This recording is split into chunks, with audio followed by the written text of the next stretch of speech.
चिंटू, वह कौन सी शक्ति है जिसने तुम्हें अपनी प्रेमिका से समझौता करने पर विवश किया? मिंटू ने कहा, जल शक्ति। चिंटू, यार ठीक ठाक बताओ, मजाक मत करो। मिंटू, मैं सच कह रहा हूँ, मैं उसके आंसू सहन नहीं कर सका।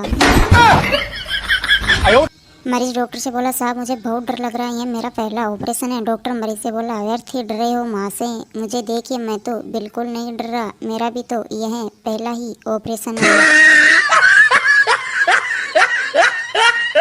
एक सज्जन ने अपने मित्र से पूछा, बताओ शादी के बाद चैन की नींद कौन सोता है, पति या पत्नी? दूसरा मित्र का जवाब, दोनों ही, लेकिन फर्क सिर्फ इतना है कि पत्नी घर में सोती है और पति दफ्तर में, और कुछ नहीं। पत्नी ताना मारते हुए अपने पति से बोली, मैं यदि न होती तो आपकी यह फटी कमीज कौन सिलता? पति ने पत्नी से कहा, तब इसकी जरूरत ही नहीं पड़ती, मैं ढेर सारी नई कमीजें सिलवा लेता। सुनकर पत्नी को लगा झटका। किसी लेखक के लेखक में से सामग्री लेकर अपने लेखक में इस्तेमाल करने को साहित्यिक चोरी कहते हैं, और अनेक लेखकों के लेखक में से थोड़ा थोड़ा लेकर अपना लेख तैयार कर लेने को ही रिसर्च कहते हैं।